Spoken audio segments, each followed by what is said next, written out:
Welcome, everybody, to Royal Road Wednesday with Reck. And I've got Rain here to talk to us. We'll give folks a couple minutes to hop on. I just want to start off because Pop's not going to be here tonight. Yeah. Because it's his birthday. So happy 65th birthday, Pop. Glad you're still here. Yeah.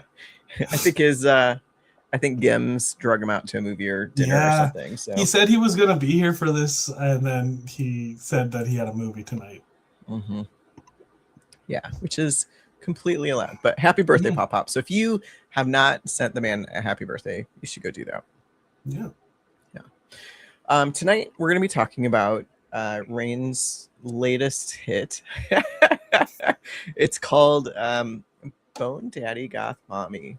Goth Mommy Bone Daddy. Hey, I did it again. Goth Mommy Bone Daddy.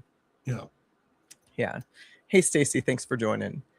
And yeah, so Goth Mommy Bone Daddy topped Royal Road as a Rising Star, #1, the first romance to hit #1 on Rising Star. Where is it at now? How long did it hit? How long did it take #1? It was #1 for a while. I think it was #1 for like 10 days, which is a large amount of time. Yeah. And it basically captured all of the audience that there is on Royal Road that will actually follow a romance story. Yeah. So it's got like 3,000 followers right now, which is not great, but it's good. It's really, really good for a romance story on Royal Road. Yeah. So for those who don't know, Royal Road is a free platform where you can read like serialized fiction, and it's mostly lit RPG, progression fantasy, folks. There's some sci-fi, there's a little bit of romance in the rest, but for the most part, you got people who are not your average romance readers, interested in romance, right? So Rising Star is how would you explain Rising Star, Reigny? So Rising Stars is basically the hottest this week kind of thing. It's basically this is what's popular and new. It's more nuanced than that, because sometimes you don't actually need to be popular. Sometimes you can be infamous and get on there. Yeah. I've seen stories that have no right to be as high as they get, make it way further up the list than they should. Yeah. And that's not saying that they're not interesting stories. I'm just saying that some of those stories are so questionable. I think that's why everybody read them. They're like, hey, go read this hot garbage. Yeah. Folks, check it out. Because the way Rising Star works is it's like followers and ratings and reviews, right? So it's like attention to a story. So even if it's bad attention, it's still attention. Yeah. And a lot of times for Royal Road, you're trying to get these days it's hard to just put a novel out there and just have it take off. You've got to do some work, either doing ads and shout outs and like talking about it and like getting word out and having people recommend your work to people. Hey, Geneva. Hello. Thanks for hanging out with us. Stacy's like, hot garbage rises to the top. Oh no, I'm going to get quoted. She's not wrong. I mean, I wrote the hottest garbage there was, and it hit the top for a long time. Yeah. Well, that would not be Goth Mommy Bone Daddy. This is a hit. I have read most of the first book, and it's an amazing. First of all, the title is just amazing. How do you come up with a title like Goth Mommy Bone Daddy? Because it's so like catchy, right? So I did marketing for a long time. Like that was what I went to school for. And I write stories and then I figure out the name that belongs to them. It was originally going to be Goth Witch Bone Lich, and I'm like, that's not that great. So I'm like, what's another thing that I could do with that? And then I was like, you know what? everybody talks about Goth Mommy. What's something that matches that? Yeah, what's something that pairs with Goth Mommy?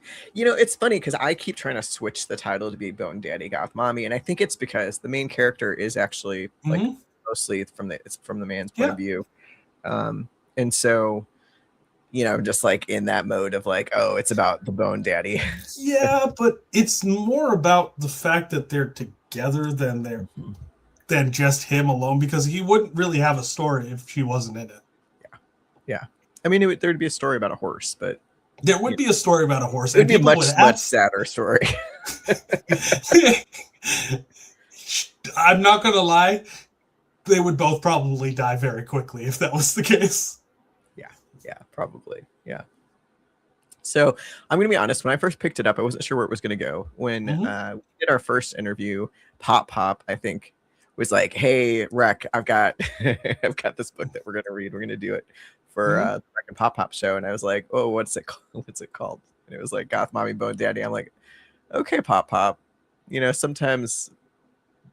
I will say that Pop and I rarely agree on books. Like the stuff that he really likes, I'm like meh, and the stuff that I really like, he's like meh. Which makes us a good pairing because you know we've got that overlap. But I was like, okay, well we'll give it a try, and I read it and I just fell in love. I fell in love with the story. It's a very sweet, kind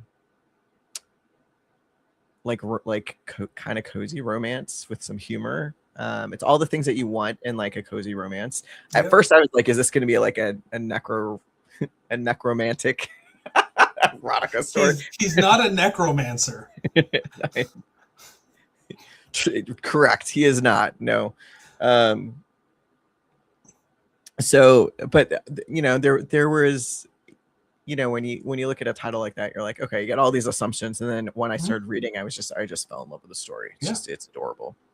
It's more like Stardust and Princess Bride than it is like that's a very apt. Yeah. It's very much in the vein of like a true romance for men than it is a romance story, like what you're expecting when you hear something like that. And that's because I know how to write for myself, and I wrote what I wanted to write. Yeah. So let's talk about a little bit about the inspiration. Are all of your books like light romance, or is this your first one? Or my first foray into romance is in Yellow Jacket book 1, and there are lines in book 1 that still make me want to cry when I wrote them, when I read them myself. It's still heartaching because I know the story behind why those things mattered. And I very much didn't understand that I was a romance writer until I started writing Goth Mommy, because it wasn't the genre that I was aiming to write. Yeah. I can see that. But it's very sweet. I mean, you've got that like squishmallow aspect of this particular novel. What were you pulling from for this one? This is my relationship with my wife. Yeah. It's mostly just her. So when I met her, we met like 10 years ago, and I was a mess. Like, not physically or anything. I was just like a early 20s, and like just going out and like doing whatever the hell I wanted. And then I was drunk, sitting down at a table, and this beautiful woman walks into the restaurant with this random dude that I've never met before. She sits down at our table because apparently they're friends of ours, and I just fell in love with her. So they weren't on a date, were they? No. Okay. No, they were definitely on a date. They were dating the entire time. And I, in my infinite wisdom, decided that she was mine, and I won. Fair. I'm not gonna lie about it. I was the villain of that story. Yeah. I mean, sometimes it has a way of working out, you know. Yeah. That's amazing. Yeah. Well, let's get into the story a little bit. So this is definitely a fantasy, and there's like like a progressive fantasy element where people get It's sort classes. of, there are classes, there's things like that, but it's not really about that. It's more like they're there to add the elements of lit RPG so you can suspend your disbelief about what's going on rather than just like having to shove it in somebody's face all the time. Yeah. Well, and you really take it, like, even though that's the world that we're in, you really take it out because our main character starts off as like capped. Like he's done it. He's the highest level you can achieve, and he's ready to retire. He's not just ready to retire. He's ready to die. He's ready to give up literally living because there's nothing he lost everything. And he's like, okay, I've lost everything. I'm just going to do the quiet life until I die. Yeah. I'm just going to wander off into nowhere and put down my sword and end it. Right. He put his staff away, his staff was his best friend. Which is saying something. I mean, yeah. He wonders, and we're not giving away too much because it's like first chapter or so. But he wanders off into this like podunk town in the middle of nowhere, and he like has a horse that's with him, and he decides to open up an alchemist shop. And the horse, Gwendolyn, is one of my favorite characters in that I've read recently. Can you tell me a little bit? Well, I don't know how much we want to share about Gwendolyn, but what was the inspiration behind Gwendolyn? Gwendolyn is that so Madavar is so depressed. He is so utterly depressed. Madavar is the main character of the story, and I was just like, if I don't give this man something, he's going to die because I can't imagine anything making this better. So I gave him a horse, and I'm like, okay, the horse is his best friend. Yeah.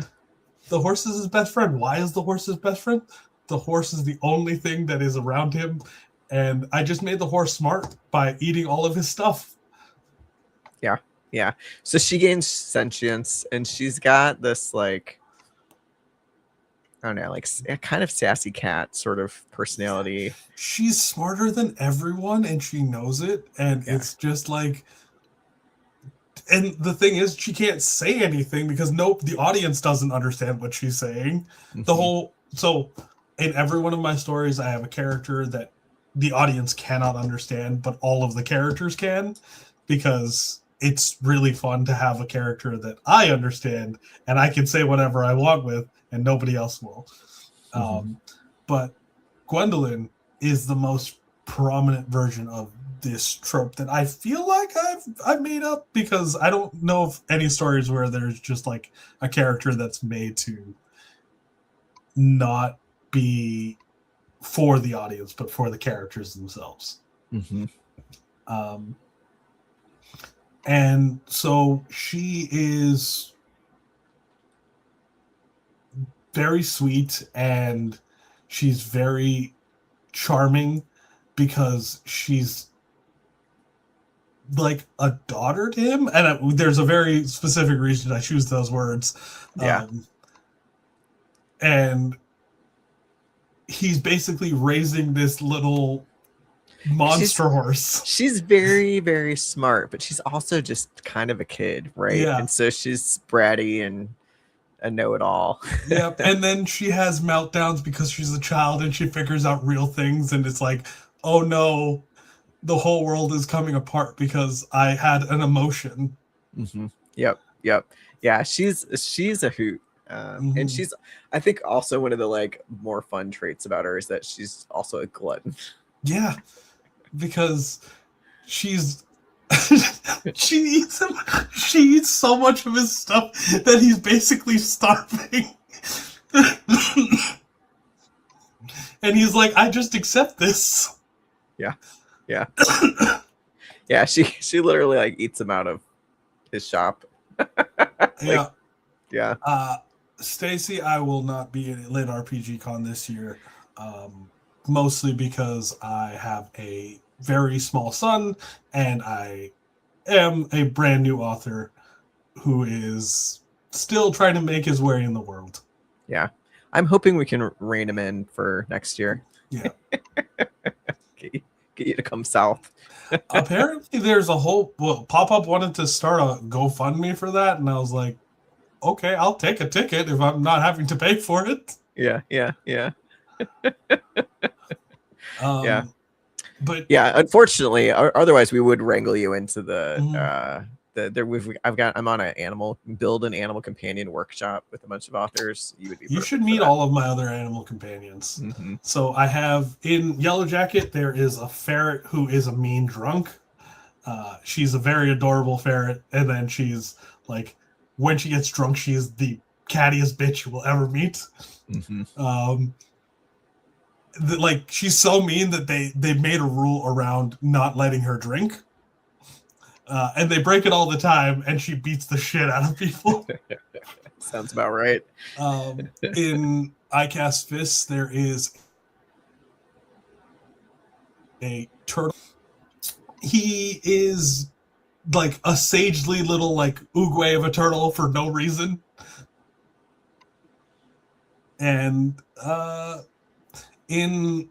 if we ever get to the Isekai Adventures of Truck-kun, that one is going to have a little radio as his companion that walks around, and that will be like, it'll talk in like, Transformers 1,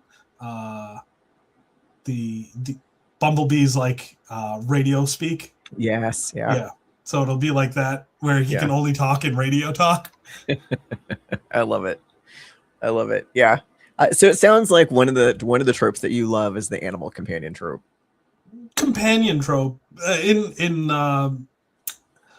So the story that I've been writing since I was 16, the one that will take me forever, the one that I've rewritten like 100 times, is called The Magical Misadventures of Melman the Magnificent. It is a story about an old man who becomes the greatest wizard of all time by accident because he's the only one left. Sounds about right, yeah. And his companion is a talking cauldron. Love it. Who he hates the entire time. Of course. Yeah, I think the animal companion, it doesn't have to be a companion. To your point, it doesn't have to be. So what, in your opinion, Rain, makes a companion? What makes it, is that always the character that's you can't understand as an audience? Or no, I think the reason I have a companion is because the character, if they're left alone for too long, stagnates. They need somebody to like play off of. Do you know what I mean? Like, if there is a companion, that's usually like, if a character has a companion, that's usually the main character in my story. Most other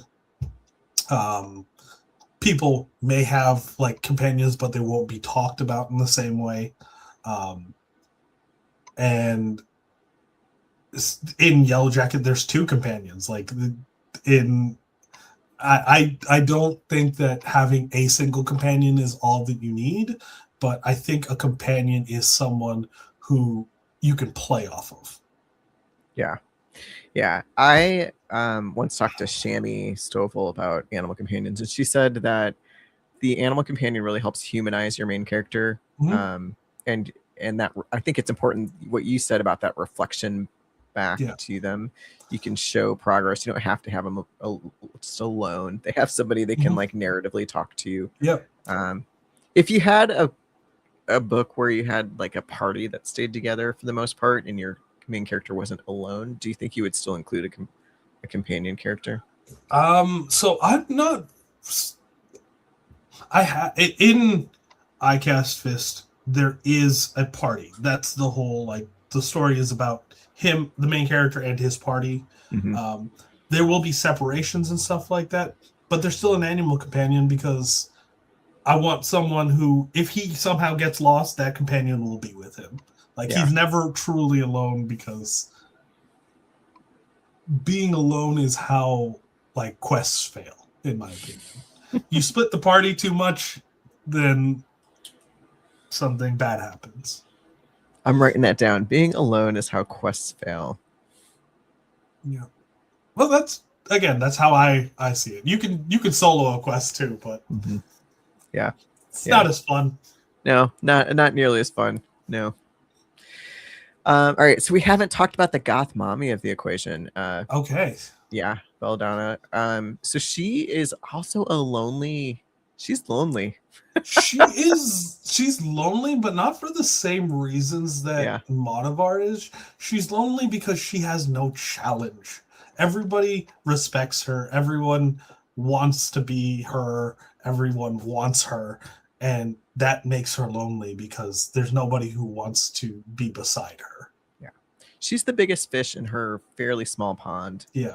And she doesn't really want to leave, but no, because she loves everybody there. It's not that she doesn't like, it's peaceful to her. This is where she's always wanted to be, but there's a lack that she finds in Modivar that she's like, you say things that challenge my entire worldview. You make me feel like a bad person. Yeah. And you get this clash of kind of like, she's the biggest fish in her pond, right? And he's got all this like worldly experience that he's the biggest fish in the world. Yeah, right. So it really does kind of challenge her quite a bit. And also I think you do a good job of writing in her just like reactions that she has developed over the years of her kind of isolation in this community. And so when they first meet, there's just like, she just reacts like he's just another part of the community, which doesn't go well. Yeah. She's literally like, I'm there to basically spy on you. And it goes terribly. It goes so badly, she almost kills him. Yeah. And then she has a mental breakdown. Yep. And then there's also these moments where she makes choices where you can just tell that she is completely falling for him or feels really bad about what she's done to him or whatever. She literally like pries apart her house to help fix his shop, you know. She's like, oh, I messed up. I ruined his entire house. Okay, how can I fix this? She literally goes, takes a hammer to the wall and starts peeling off boards. Yeah, it's a lot of fun. So if you haven't read Stacy, I know you said that like watching this makes you want to read it. You're definitely gonna have to. You gotta put it on your TBR, girl. Hey, Alicia. Hello. Welcome. We're gonna do something a little bit different tonight on the second half of the show. So if you stick around, we're gonna do an audience interaction thing. After the Reck and Pop show, when we interviewed you the first time, you and I sat around and just spitballed like an idea for a railroad story that I'm now writing. You want to tell them about it? Because I feel like it's a good place to debut the idea, at least. Yeah, we can talk about it. I think the inspiration I have this Star Wars shirt with a lightsaber, just the handle of a lightsaber on it, and 3 porgs like checking it out. Like one's looking down the barrel, one's about to bounce on the the switch for the lightsaber. And I don't know, you're like, it would be a good title. Yeah, tell them, because this is your story. It would be a good title. Chicken with a gun. And then we just it was like this roller coaster of nonsense. Yeah, just like absolute nonsense. Like, like what if the rapture came and all the humans disappeared, and then the rest, like the animals, were fighting for dominance of the world, and we're following this one chicken. And I was like, well, what if it was like the rapture? Because there's something about rapture. Yeah, it's like all the humans see like pillars of light and stuff like that, and chickens are dinosaurs, and and she sees dinosaurs coming out and pulling them out of the sky. Yeah. And Lucky becomes the main character. She's obsessed with guns because her farmer would let her come inside on like Sunday afternoon and watch like old Westerns and World War II movies with her. And she knows everything a chicken could know about guns. So when the rapture happens, it's a Sunday afternoon, of course, and she is sitting in Farmer Joe's lap, and her little claws hit the trigger on the shotgun, and she kills one of the raptors, saving Farmer Joe's life. And that's the first chapter. She immediately gets a lot of experience for being the only chicken with a gun in the world that killed one of the raptors. Yeah. Yeah. So it sounds like a fantastic story, and I can't wait to read it because I had so much fun inspiring it. Yeah, I mean, we were just spitballing back and forth about, even like what is book 2 going to be called, like Raptor with Bazooka or chicken with a nuke is where it ends up. Yeah, I'm setting up Chicken with a Nuke because she really likes hitting the buttons on the remote control. she really likes buttons. The big red button. That's right, like irresistible. This is a compulsion in Lucky. Yeah. So it's gonna be a lot of fun. So let's talk about this a little bit. So you said you have a marketing background. Yeah. It sounds like one of the key elements to like a rising star hit or just a general market hit is the title of a book. Is that where you start with the title?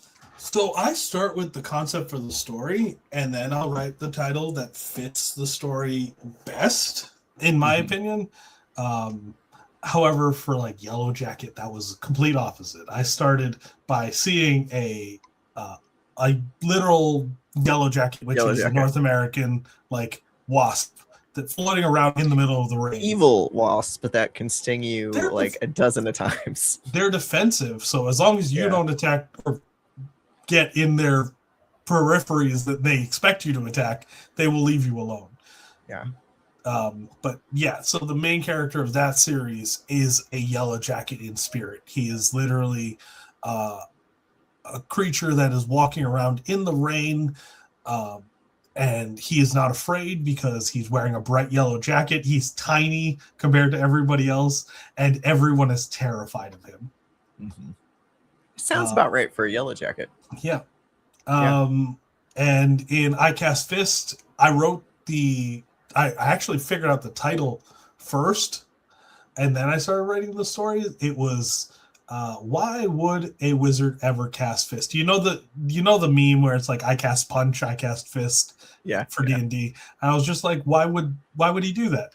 And then I figured it out. It was because he no longer could cast magic. So that was it. Yeah. Love it. Okay, so you're not starting with the title necessarily. You're starting with the idea. Yeah.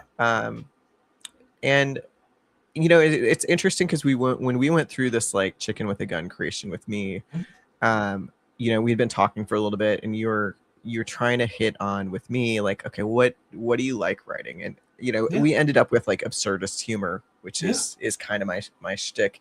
But we talked about like, do you want to be inspired by something in your life that's happened? Do you want, are you motivated by like, sappy romances? Like, is it humor that really gets you up? Is it the progression? Is it the system? How do you think about that? I think it's key. I think part of that was that it's key that there's something integral to the story that's inspiring to you. Yeah. Right? So for me, it's usually like one or two aspects of it. Yellow Jacket was, again, my first story.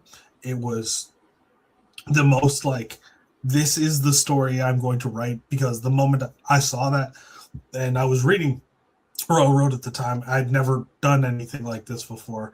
I just sat down and I wrote like 40,000 words in 2 days.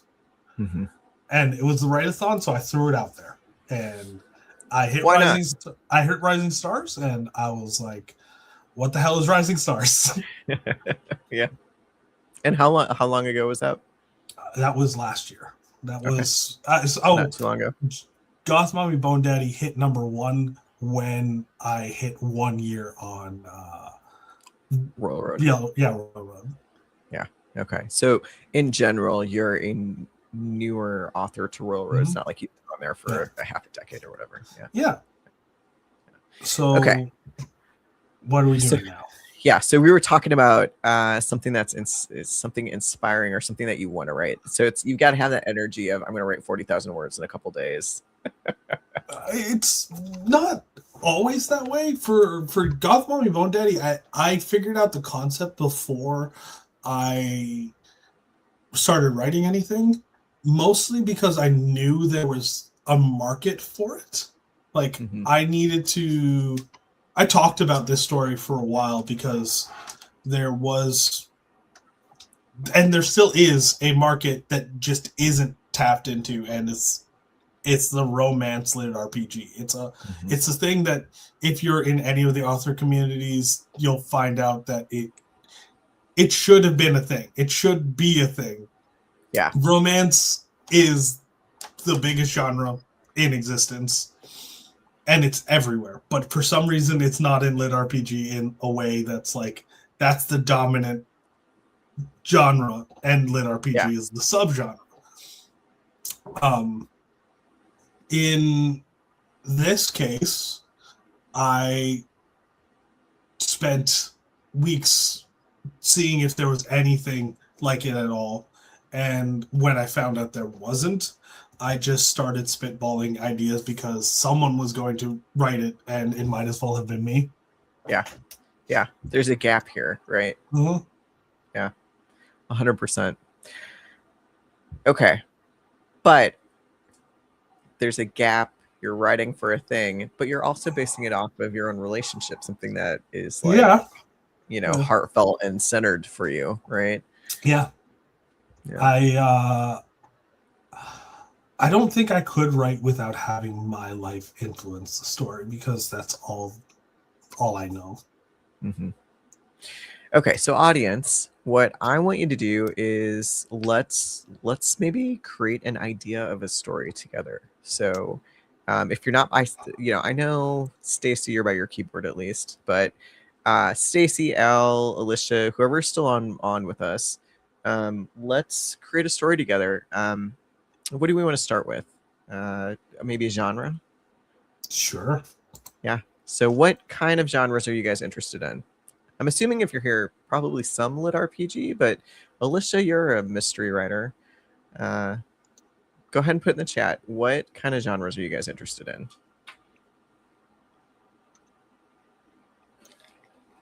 This is where everybody's like, I'm on my phone, I can't get to a keyboard. Yeah. So while this is going on, a cozy cooking mystery. A cozy cooking mystery. Why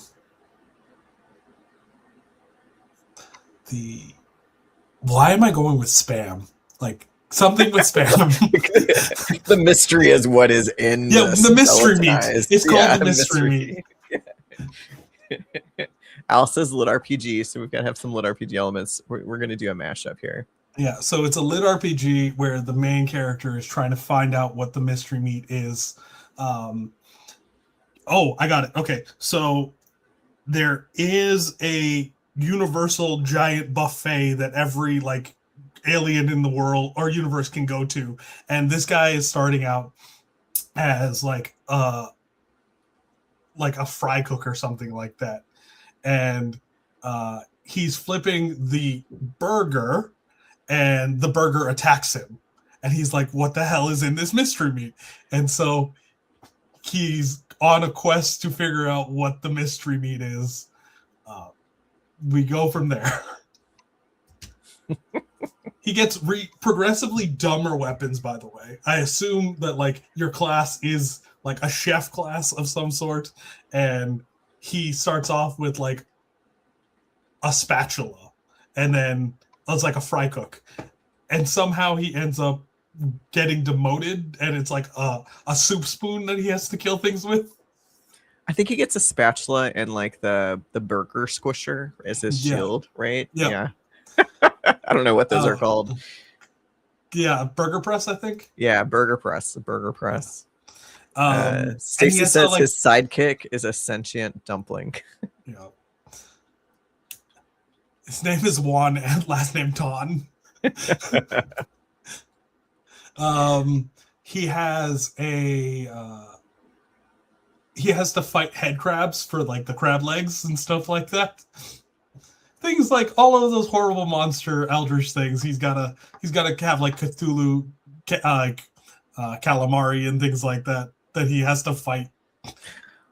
So what about, okay, so maybe in this galactic buffet, part of it is that when you advance, you then get sent out to fight the monsters that end up being the mystery meat, right? Yeah. And when the burger attacks him and he defends himself, he gets the fighter class, but he's woefully unprepared because he's only been at the job for a couple days, right? Less than a week. He gets the fryer class. Fryer class, yep. Again, they're all going to be chef related. Mm-hmm. Yep. Al's voting for sidekick as a meatloaf. Again, we could have a meatloaf dumpling. Yeah. Yeah. Even better, a meatloaf dumpling. And it's all made of mystery meat, and it's horrible and like eldritch, and like it's one of those ones that was stuck underneath the pantry for too long and grew game sentience. It's got a fuzzy toupee. Yeah. And it's got a pet maggot named Fred. Oh God. Oh God. That lives inside of it. It's like, you know, like having a rat in your hair or whatever, right? Mm-hmm. Just a little goatee, a little it's fungusy mold. goatee. It's black mold. I'm not sure I want to see the cover of this book. It would probably be like a chef with like a spatula and the press being like tentacle handled by thing getting pulled into a pot. Yeah, we're gonna leave wonton off the cover. Yeah. Wonton is too terrifying to be on there. Gotta at least let people get hooked into book 2 before you put wonton on it. Yeah. All right. So what else makes this story like from a marketing perspective? What else makes this story like kick? Probably the absolute absurdity of it, because it's just like, what's actually in the food we are eating, and are we still willing to eat it after we know? Could you imagine if hot dogs had fought back? I mean, if you're over 40, they do with heartburn.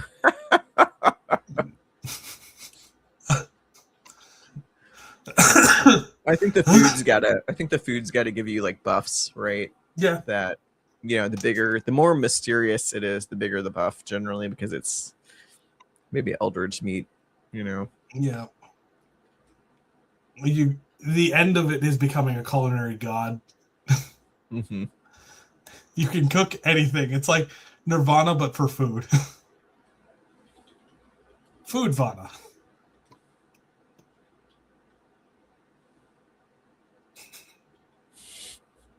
All right. Who in the audience is gonna write this? Who's gonna read it? Stacy says the spam emoji is fabulous. Have you heard about protein made from air?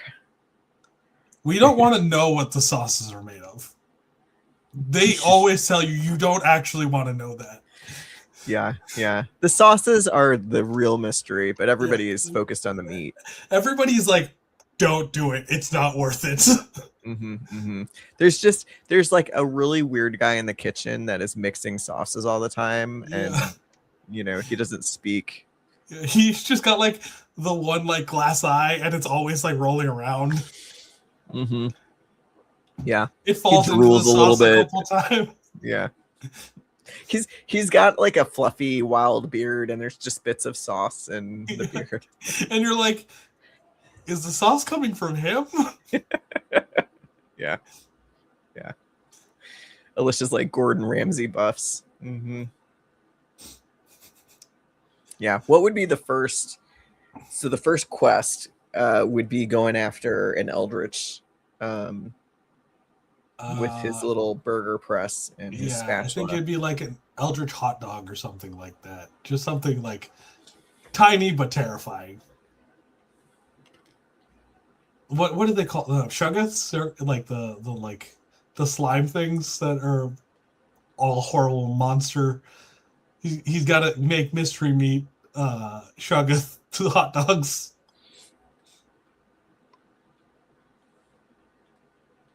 cross them.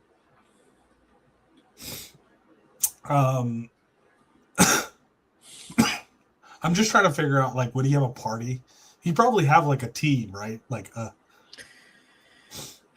maybe not. He'd be the new guy on the team. Yeah. Maybe collects the Eldritch. I don't know. I think the first quest is just got to be him and Wonton. Honestly, I feel like Wonton would have to come later. In my opinion, I feel like it would just be him getting like his training instruction like video. That's fair.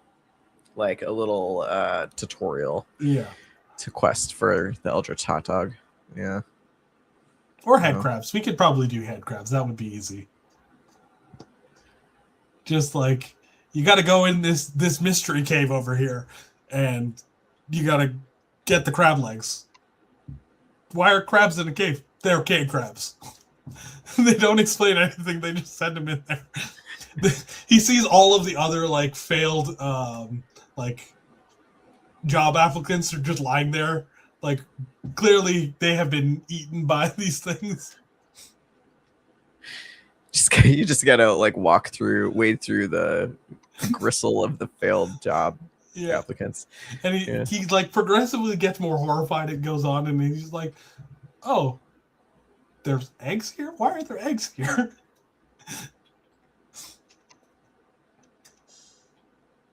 And like, I think he hears a noise, and the only reason he doesn't get like head crabbed in the face is because he turns slightly.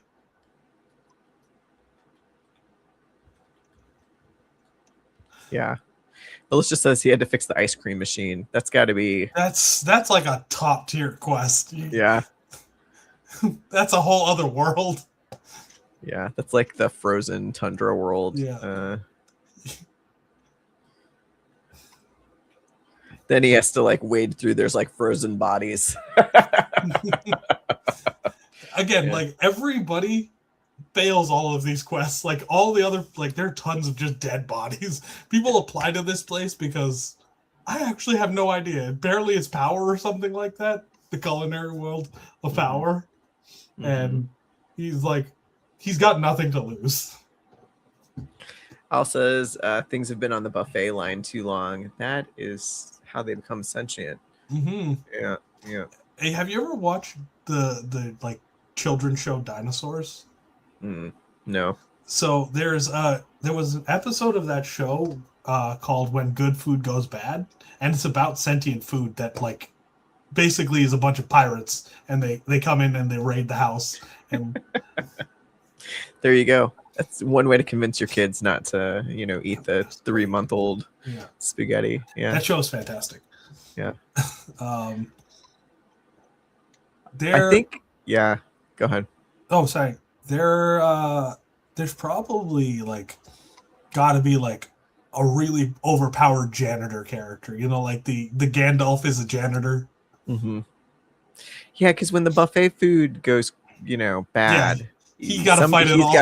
He's got to come out and take care of it, right? Yeah. Or like a dishwasher with like a dishcloth of doom, just like snaps at him. Get into the garbage.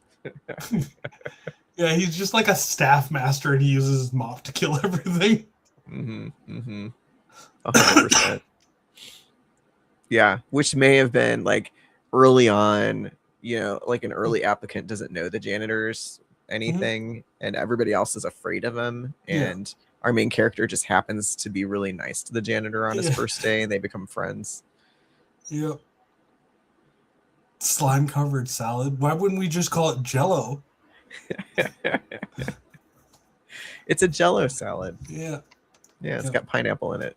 Oh, it's got mayo and pineapple. 100%, and celery, because that seems to be something we like to put in Jello. I don't know why that's a thing. I've seen it in so many videos, and it's terrifying. And it's somehow dyed green. Yes. Okay, so have you ever had tomato aspect? No. Okay. I've never had that. Okay, so tomato. So my dad, for whatever reason, on his birthday, he would want something called kraut pudding and tomato aspect. And tomato aspect is lime jello with tomato sauce and chunks of celery and onion in it. And it is one of the grossest things ever created. Mm-hmm. Yeah, that would have to be like the supreme, I'm not a fan of Pilk, which is Pepsi milk, and like people love that stuff, and that's just gross. How is that a thing? It is though, and there's pickled versions of it too, which is even weirder. Yeah. Pilk. I mean, I'm lactose intolerant, so that just sounds like a walking, nope.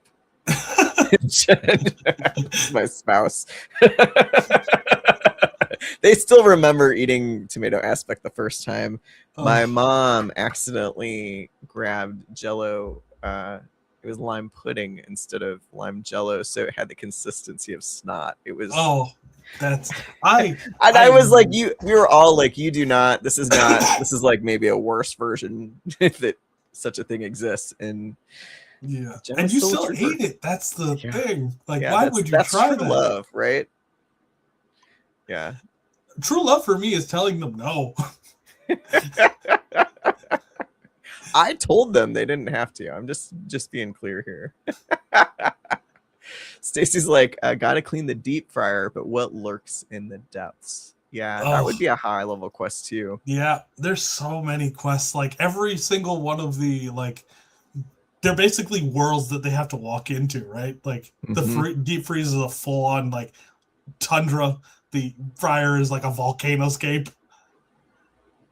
Yeah. It's like like the library quest, you open one of the books and then suddenly you're in like the romance novel or whatever. Yeah. Except kitchen cleanup. This is where as an author, you just need to go work for a fast food place for a month or two for research. And yeah. I worked at a Mandarin. I definitely know how to do a buffet. Mm-hmm. Yeah. I worked in the kitchen of a nursing home in high school for a while. And yeah. Nothing like thickened drinks for I've seen thickened water and it's gross. Yes. Like how is that a thing? And I understand why it is a thing because they can't like drink. Yeah. It's the emphysema. Yeah, don't smoke, you guys. Al says things in the back. See, we don't even need to have the experience. We just need a group of readers to feed us the grossest things in their kitchens that they've experienced in the world. So when I was maybe 8 years old, I didn't really understand the idea that cabbage and lettuce weren't the same thing. And the first time I made a sandwich for myself, I made a cabbage and sandwich. I was just gonna have lettuce, tomato, cheese. It was cabbage. And my brother comes down and he's like, "What's wrong with you? That's cabbage." I'm like, I already took a bite and I'm like, what is I accept this. It's not the worst thing in the world. And I've already committed. Yeah. You're like, I intended this. It wasn't that I intended it. It was just crunch. I'm not gonna waste this. It's not terrible. I wouldn't do it again, but I've already started and I've accepted. I love it. Yeah. Yep. So that's just bad food combinations, right? Yeah. Unlike college teaches you how to make a lot of stuff that just shouldn't exist. And you find foods that are this is way too good to be real. I have one of my favorite things. I have cream of mushroom soup, and I take a ramen packet, and I make mac and cheese with just the two of them, and they are awesome. I can see where that would work. Yeah. I didn't think about it at the time. I was just hungry. You're like, I have this can, and I have this dried out packet. Yeah.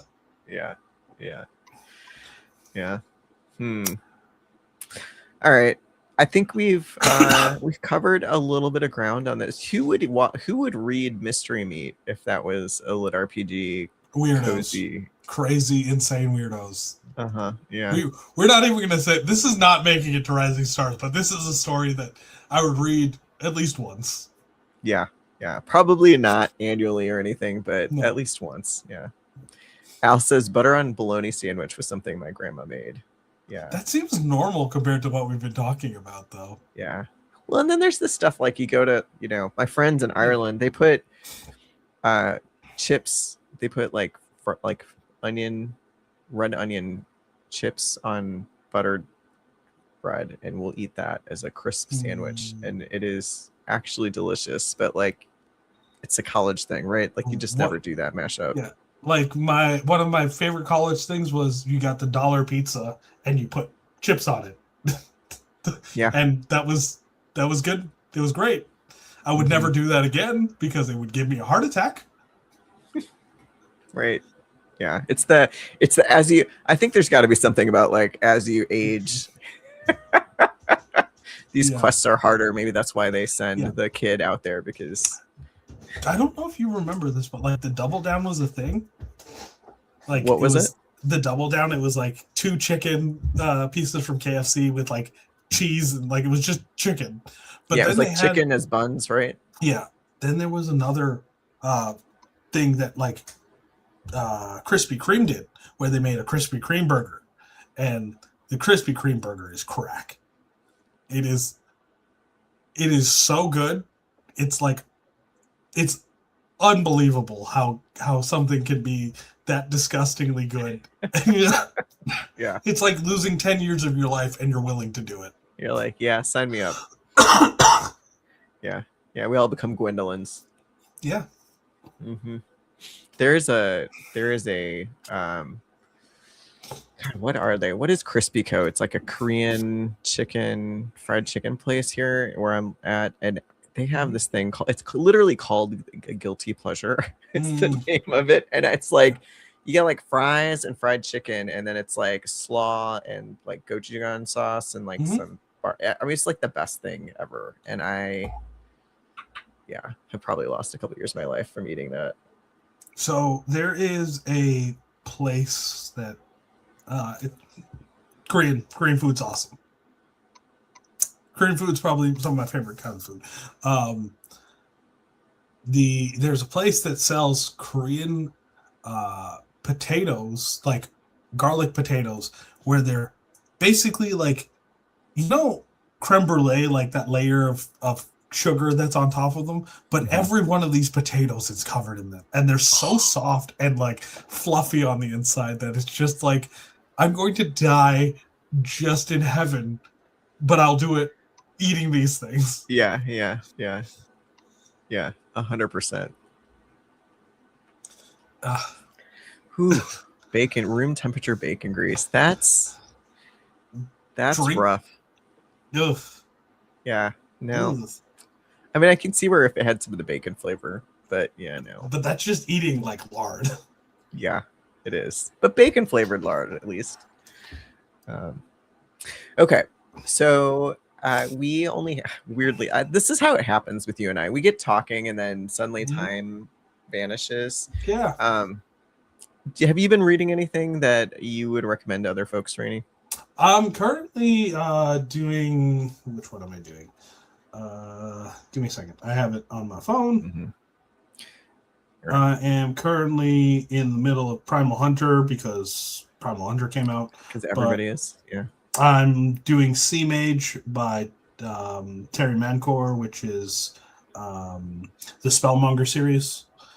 It's massive. It's so good. What else am I reading? Am I reading anything else? Give me a second.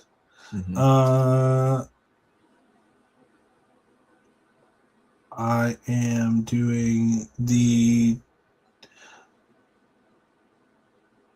Shade's First Rule, Divine Apostasy, which is by AFK. And that's currently it. That one's on my TBR already. Yeah. I just finished what did I finish?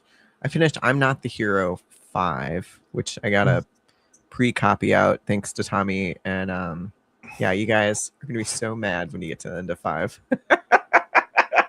If you thought like I think it was like 2 or 3 had a cliffhanger, 5, you're gonna get to the end, you're gonna be like, well, what are are you doing to us, Tommy? So yeah, read it when it comes out. It comes out in about a month. And then I'm about to start chugging through Elsewhere. Obviously, I've been reading GMBD. Yeah. I will give you a spoiler.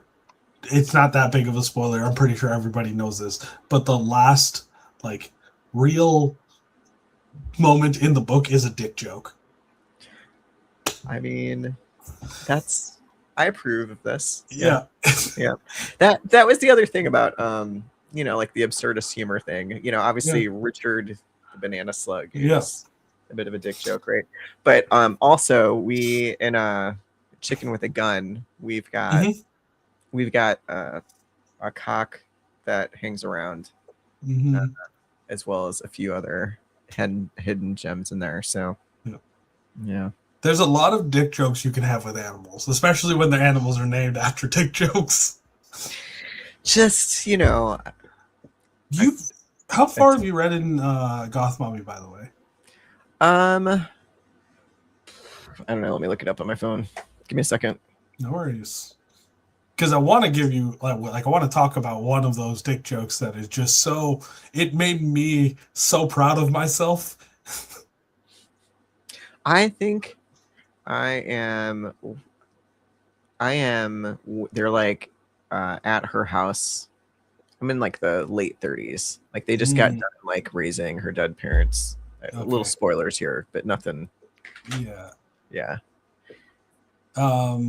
It would be a spoiler if you told them what happened after she raised her. Yeah, we're gonna. But there is a Beware of Chicken like homage in one of the chapters where basically, do you know the song that they have in Beware of Chicken about the donkey and the whore? Mm-hmm. And basically it's a bunch of the villagers talking about that, but like they're playing it straight the entire time because to them it's actually like a story that's happened. It's not like it's not a song that yeah. Okay. And the chapter is called Beware of Cock because there's a rooster on his shoulder, and Beware of Chicken makes no sense because it's not a chicken, it's a rooster. Yeah. Yeah, there's a lot of fun you can have with this stuff. Absurdist humor is about 40% dick joke. Yep. There are people who are very upset with the fact that there's so much dick jokes. I'm like, I'm not writing for you. I'm writing for me. Yeah. All right. So, Rain, if we're a fan of your work, where should we find you? How do we keep on Royal Road right now? Goth Mommy Bone Daddy will be coming out this year on Audible and ebooks and paperback. And that has been when we talked before, you were like in the talks with some publishers. Can you reveal who your publisher is going to be? My publisher is Royal Guard. Yeah, congratulations. Yeah. It was a lot. There was a lot of like talks with other people, and Royal Guard is where I want to go. Yeah, it sounds like you've had a great experience with them too so far. Yeah. I mean, I have the narrator of my dream. Like literally the first narrator I ever thought about for my first story is the guy who's doing the narration for this story. I talked to him personally. He's awesome. You've heard the audio. Yes, it's amazing. Yeah. It's the right and it's going to be a duet, right? Yep. You heard Monica, and so it's Wayne Mitchell and Monica Plant, I think. I can find it because I have it on and the audio sample that you sent me, their voices just hit. It's like these more mature voices. You're not this isn't like a kid's story. No, they're more so in my mind, the two of them are like their 30s, not their like 20s or teenagers. And they've had loves before. They're like they've been in relationships, and now they know what they want. And Belladonna knows way more than he does. she's just experienced. Yeah. And that sample is the perfect sample for exactly what what she's about. She's like, you're an idiot. You don't get to make this decision for me. And he's like, what do you mean? Don't I get to make a decision about myself? And she's like, no, you're selfish. Yeah. Yeah. She's really good. She definitely has that kind of like, she just has the Goth Mommy voice, right? Mm-hmm. It works. I'm excited. Do you have any time frame? You said this year, so this year. So I'm going to get the final draft, I think. Well, I'm going to get my like edit back by July 15th. I'm going to have the finished cover in like 10 days. So some big things. Royal Road will have book 2 starting in like 20 days roughly. It's already started on my Patreon because I'm 21 chapters ahead, up to 21 chapters on Patreon, and it's on the prologue, and chapter 1 is going out tonight. Yeah, great. That's awesome. Yeah. Well, congratulations, man. I'm happy for you. And I know you are. I'm waiting for your book because I want to see the rapturing happen. I've written the raptor. I've written the raptor rapture. Yeah. So stay tuned because I am hoping to launch Chicken with a Gun this summer. I need a couple 40,000 word weeks. Yeah. We'll have a book. Also, we still need to talk about the other thing that we were talking about before, which we'll figure out after this. Yeah. Yes, we will. All right, you guys, have a good night. Thanks for joining. My next podcast is going to be with Pop next week. We're talking to Corey, CJ, SC. He's another he's another Royal Guard author. Yeah, yes, he is. Yeah, and he wrote NPC for Hire is the book we're going to be talking about. That's a big book too. Yeah, it's a great book. It's got a great cover, and he's going to be at Lit RPG Con, so you'll get to talk to him there too. And then after that, it'll be July. I don't know how July got here so quick. So I mean, I set up my shout out schedule for like months in advance, and I'm running out of shouts. There you go. I'm like, I don't want to go back and do this. I don't want to talk to people. Yeah. I just want to work. But yeah, no, I actually probably have to do that. There's a TikTok live tomorrow. Oh, right. Yeah. So thanks, Jen. TikTok live tomorrow with Geneva. We're going to be talking about Lit RPG Con and answering folks' questions. And we might have a special guest or two coming on live with us. So can I be a special guest? Are you coming to Lit RPG Con? I mean, I would love to next year. No, I'm good. I'm just joking. My wife would be upset if I took up another day because I completely forgot the time that we were doing this. I thought it was going to be 9. I was like, okay, I'll see you at 9. My son will be asleep. I had to put him down into bed, and he was still screaming at me when I left. I'm sorry. Yeah. It's okay. It's not your fault. All right, you guys, have a good night. We'll catch you next week. And thanks for joining me and for creating a mystery meet with the two of us. Yeah. All right.